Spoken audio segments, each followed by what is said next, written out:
We invite you to be part of something bigger. Support Viva Magazine Live and make history with us. Support the vision and invest in our community. I'm your host, Blanco, and this is the place where we celebrate the movers, the shakers, and the trailblazers of the vibrant Latino community. And today we have the privilege of hearing from a true trailblazer in public service and community safety.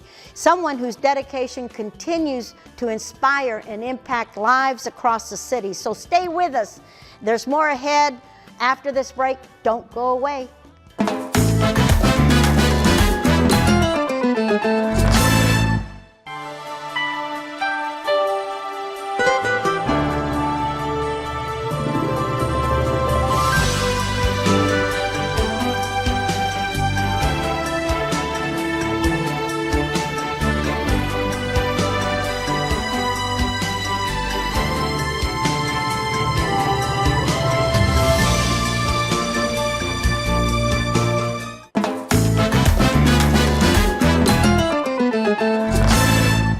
And welcome back to Viva Magazine Live. Please help me welcome Constable Sylvia Treviño, the proud elected official of Harris County Precinct 6 and the first Latina Constable in Harris County history.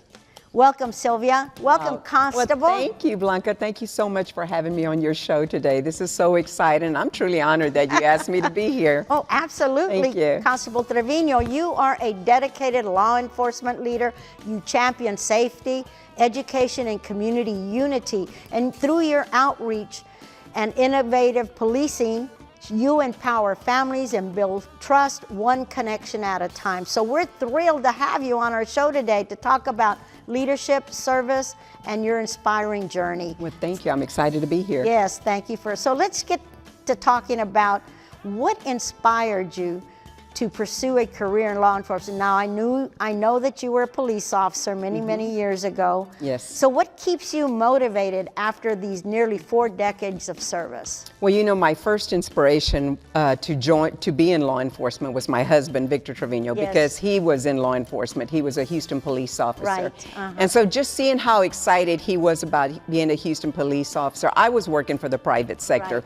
working Monday through Friday, Yeah, Saturdays boring and Sundays off, 8 and 4, you know. Yeah. And so seeing the excitement that he was having Yeah. really inspired me to want to become a police officer. And back then, HPD, I don't know if you remember, they were looking for 1,000 new faces to hire.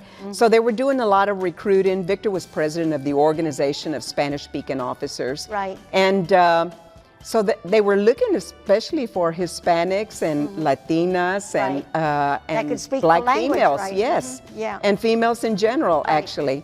So it really wasn't a good time for me. My kids were little. So while it was something that I really wanted to do, I had to wait a few years until they were a little bit older. So I think I waited about 3 years, and then that's when I went and said, I'm going to try to do this, you know. Yeah. And of course, the first thing was going through that agility test. And Victor had told me, he says, you need to start practicing. You need to start doing your push-ups and your pull-ups and all that. And I said, I got this. We used to go to Memorial Park and, you know, jog in. And I said, you know, I'm a pretty athletic, somewhat person. And so when I went for my first agility test, bam, I couldn't do it. I couldn't do it. I was out of breath. You know, you had to run around the gym, jump all over those little caballitos or whatever they call them. And you had to climb the 6-foot wall and jump over it. And so needless to say, it took me about 3 tries, and you could only do it once a week because it left you so sore.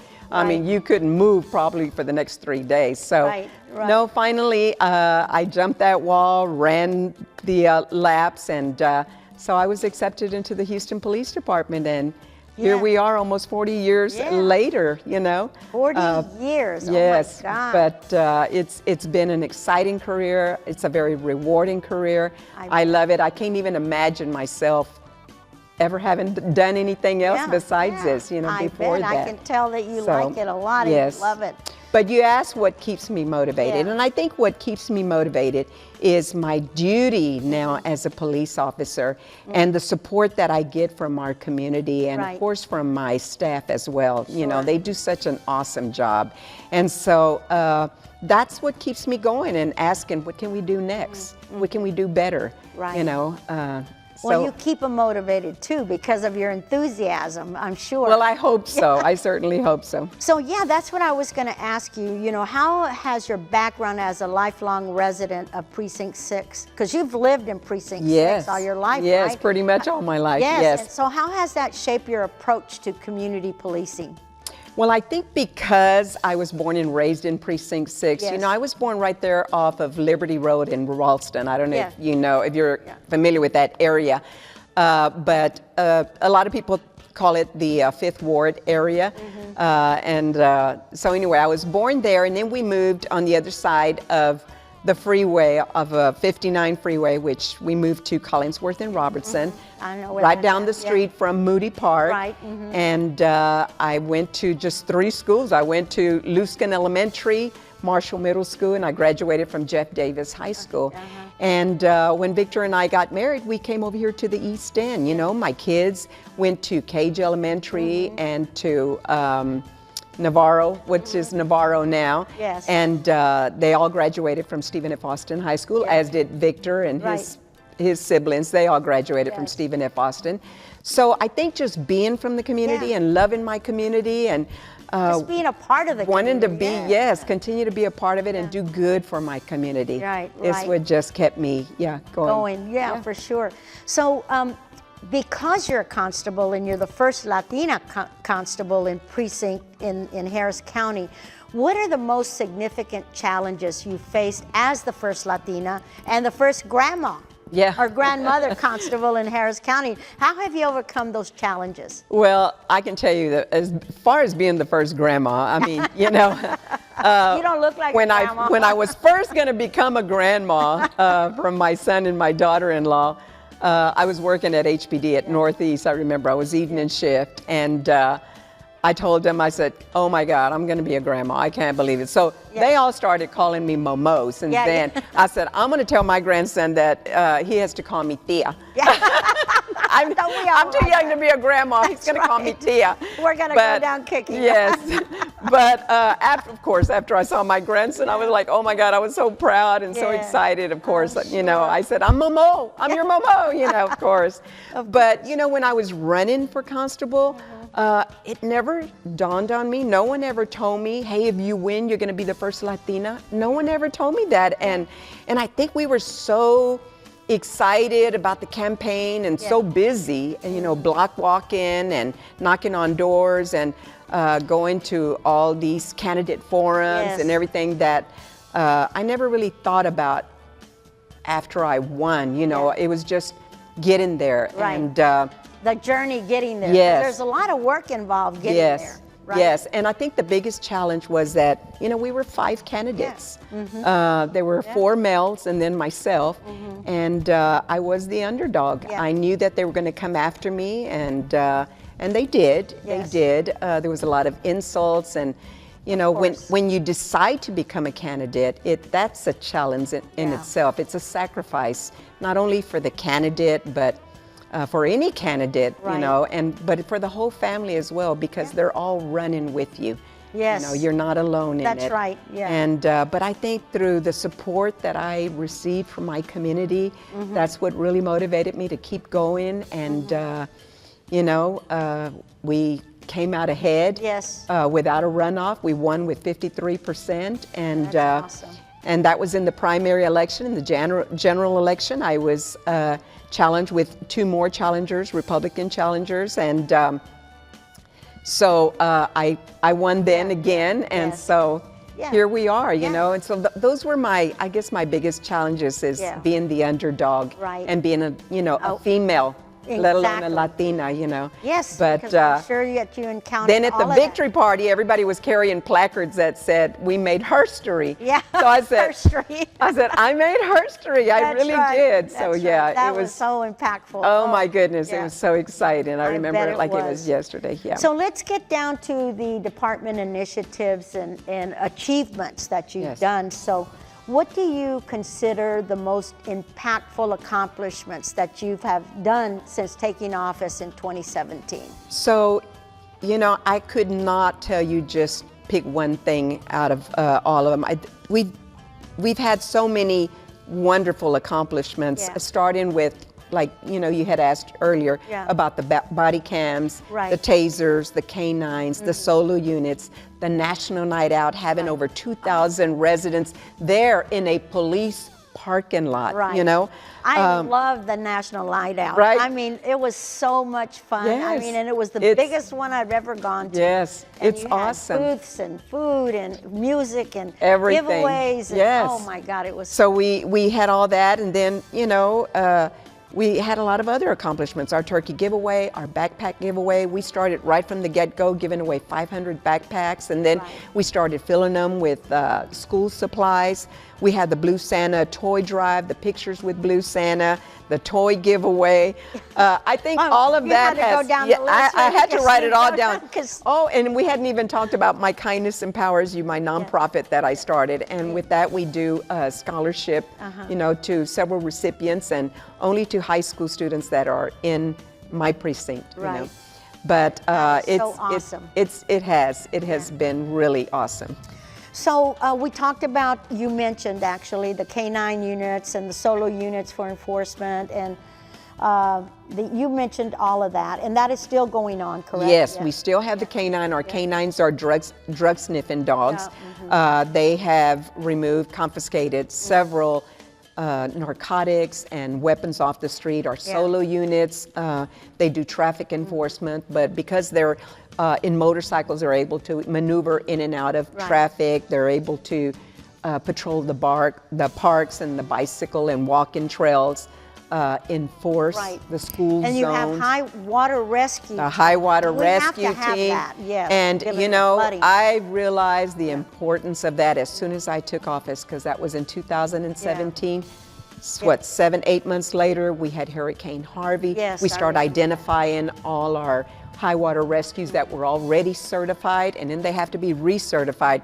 But we went out, we you know, saved a lot of people from high waters. And then we were very fortunate in Precinct 6 that our water started receding right away, you know, towards the end of the week.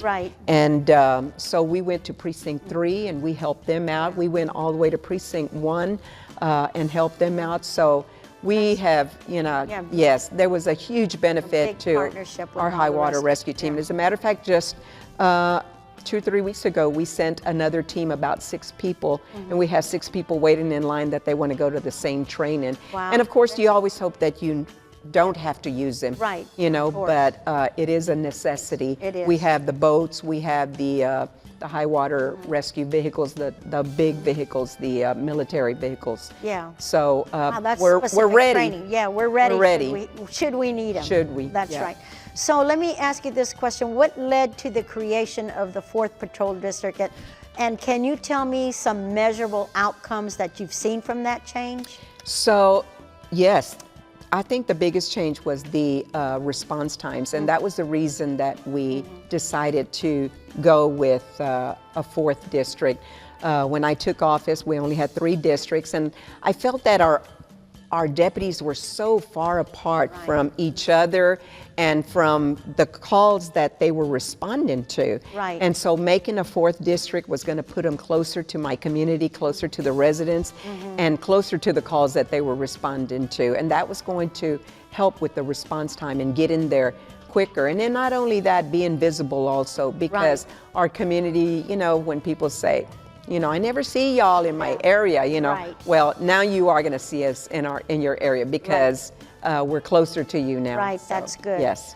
Yes, so we talked about your National Night Out because I think that is such an important event to get people out from the community to, like, build relationships, and just you being present there just makes all the difference in the world, and people just love seeing you being out there.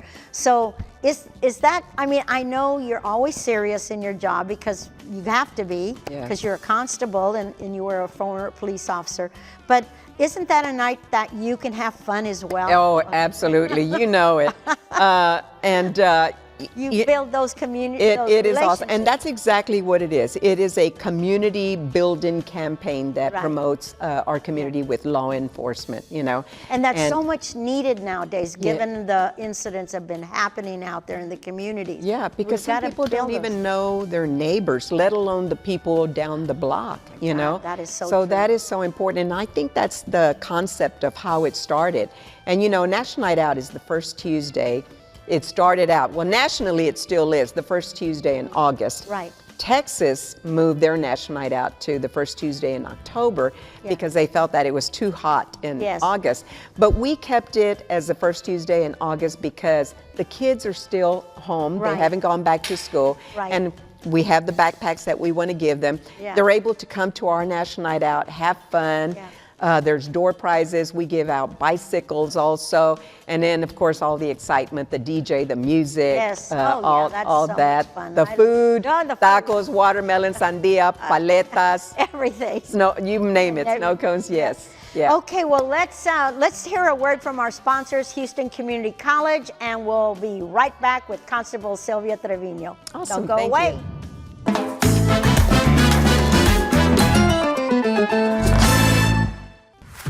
Learning looks like this, and it also looks like... I didn't just study buildings. I connected them with tech to make them smarter. I'm learning healthcare management while providing patient care. I worked with these control systems way before I even started the job. And if I can't make it in person, I take my classes online. So, where do you start?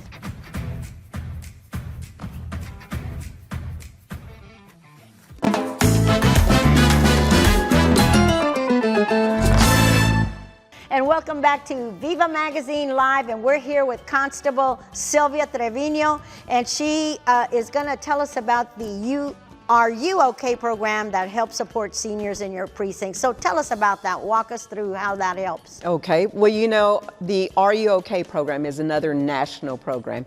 And I believe it was started by a law enforcement agency on the East Coast somewhere. But the main reason it was started was to check up on our seniors. And, you know, there's so many of our seniors that don't have anybody who checks on their welfare, or they don't have a social life, you know. And, you know, some of our seniors are lonely. Yeah, they are. So there's a lot of seniors that are women.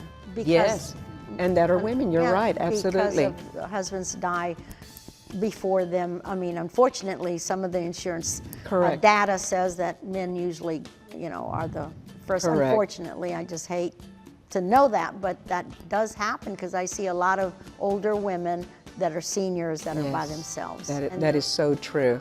And what prompted us in starting the Are You OK program was that freeze that we had in 2021. It was around February of 2021.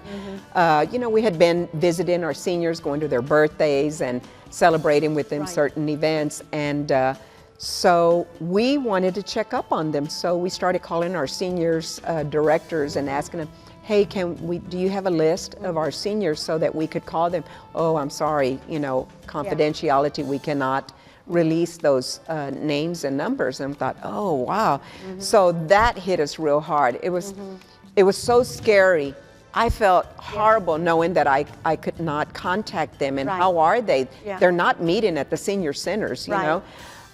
So right after the freeze, we started the Are You OK program. We took the applications to them and we said, you know, show them to your children, your grandchildren, whoever, because we also want them to list a contact of an emergency and a phone number, you know. So, Constable Treviño, I know that public safety is noted as your top priority.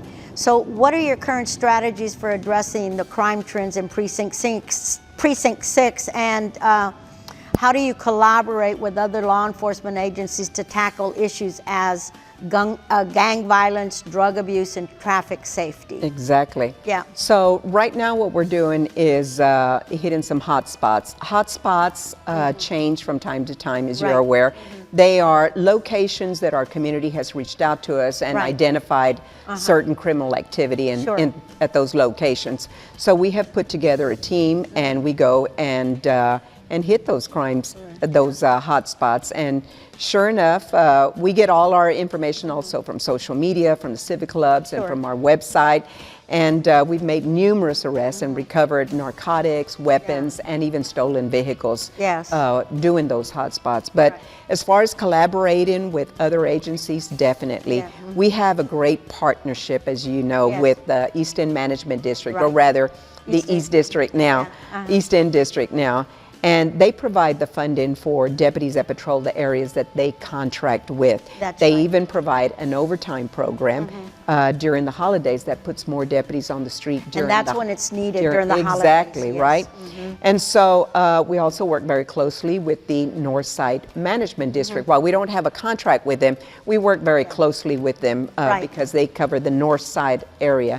And so once a month, each of those, the Eastern Management District and the Northside Management District, they host a meeting of all the local law enforcement agencies, which is the Sheriff's Department, the Houston Police Department, us, Metro, HISD, and they talk about all the issues and concerns and arrests that have been made and what else needs to be done. So we work very closely with all our local law enforcement agencies. Awesome. Yeah, well, you have a lot of partnerships. Yes. So I guess my question now is, what is your top priorities for the next term as constable?